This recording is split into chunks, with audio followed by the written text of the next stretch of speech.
অ্যানাস কিচেনে আপনাদের সবাইকে স্বাগত। আশা করি সবাই ভালো আছেন। আজকে আমি বানাবো ভেজ প্যাটিস। ভেজ প্যাটিস বানাতে কী কী উপকরণ লাগবে চলুন দেখে নিই।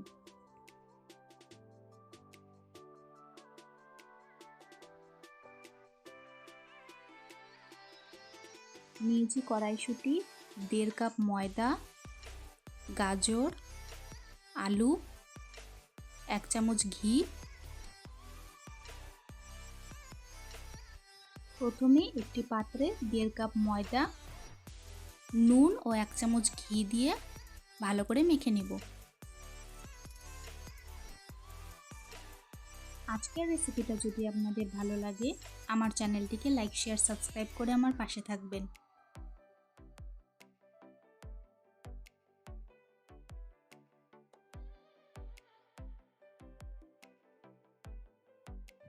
ঘি দিয়ে মাখানো হয়ে গেছে। এখন অল্প অল্প করে জল দিয়ে ডো বানিয়ে নিব।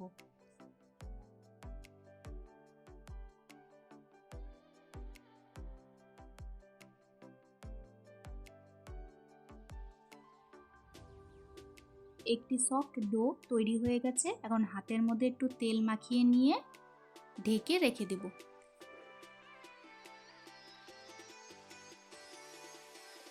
একটি প্যানে 1 টিস্পুন তেল দিয়ে জিরে ফোড়ন দেব।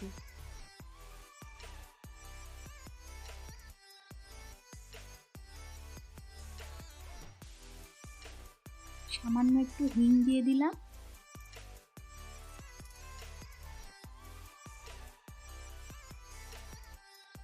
জিরে ও হিঙের থেকে গন্ধ বের হলে আদা কুচি দিয়ে দিব। এরপর লঙ্কা কুচিও দিয়ে দিব। আমি আগে থেকে সেদ্ধ আলু ও গাজর গ্রেট করে রেখেছিলাম, সেটি এখন এর মধ্যে দিয়ে দিলাম।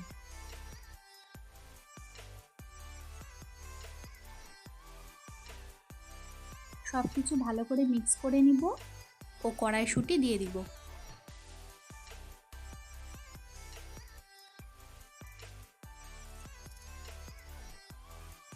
1/4 টিস্পুন হলুদ গুঁড়ো, লঙ্কা গুঁড়ো,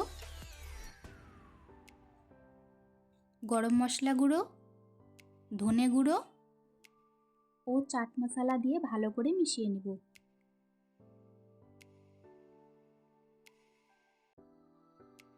পুরটা রেডি হয়ে গেছে।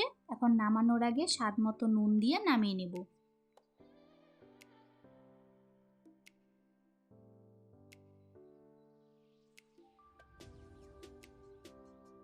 এরপর 1 টেবিল স্পুন ময়দা ও 1 টেবিল স্পুন ঘি দিয়ে গুলে রাখবো।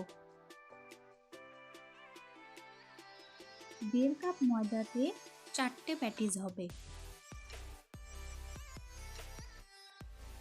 এখন গোল করে লেচি কেটে বেলে নেব।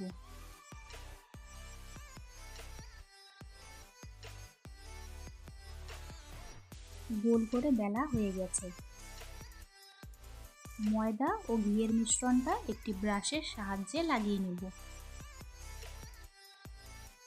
এখন আবার উপর থেকে আরেকটি রুটি রেখে দিব।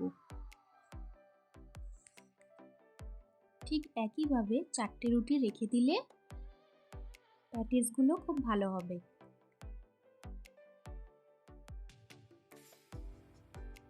আমার রেসিপিটা ফলো করে আপনারা খুবই সহজে বাড়িতে ভেজ প্যাটিস বানিয়ে নিতে পারবেন। আমি 4টে রুটি একইভাবে রেখে নিয়েছি।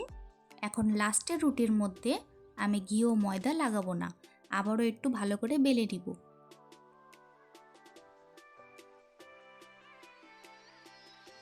বেলে নিয়ে একটি স্কোয়ার শেপ দিয়ে দিব।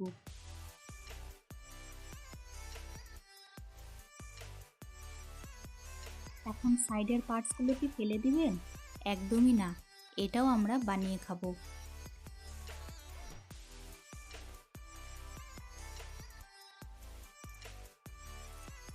স্কোয়ার করে কাটা হয়ে গেছে। এখন আমি আরও ছোট সাইজের 4টে স্কোয়ার করে নেব।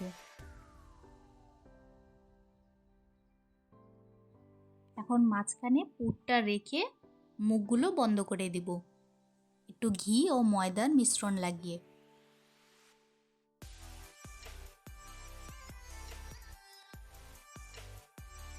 সবগুলো প্যাটিস আমি একইভাবে বানিয়ে নিয়েছি।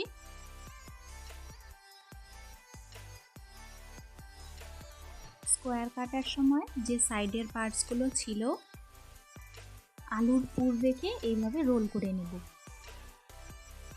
আপনাদের সুবিধার জন্য আমি আরেকটি বানিয়ে দেখাচ্ছি। এই ছোট ছোট রোলগুলো খেতে কিন্তু ভীষণ ভালো হয়। সবগুলো বানানো হয়ে গেছে। এখন একটি প্যানে প্যাটিসগুলো ভাজার জন্য পরিমাণ মতো তেল দিয়ে দিব। গ্যাসের ফ্লেম লো টু মিডিয়াম করে প্যাটিসগুলো ছেড়ে দিব একে একে করে। হালকা রং আসা অবধি ভাজতে থাকবো।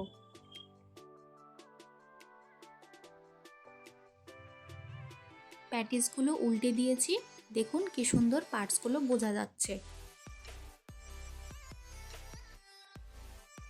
প্যাটিসগুলো ভাজা হয়ে গেছে, এখন আমি তুলে নিব। ব্যাস তৈরি হয়ে গেল আজকের রেসিপি ভেজ প্যাটিস। আমি ছোট রোলসগুলো ঠিক একইভাবে ভেজে নিয়েছি।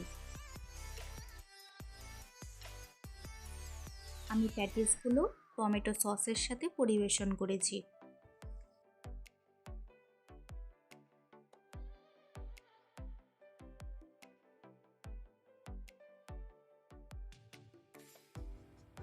আমি একটি প্যাটিস একটু ভেঙে দেখিয়ে দিচ্ছি।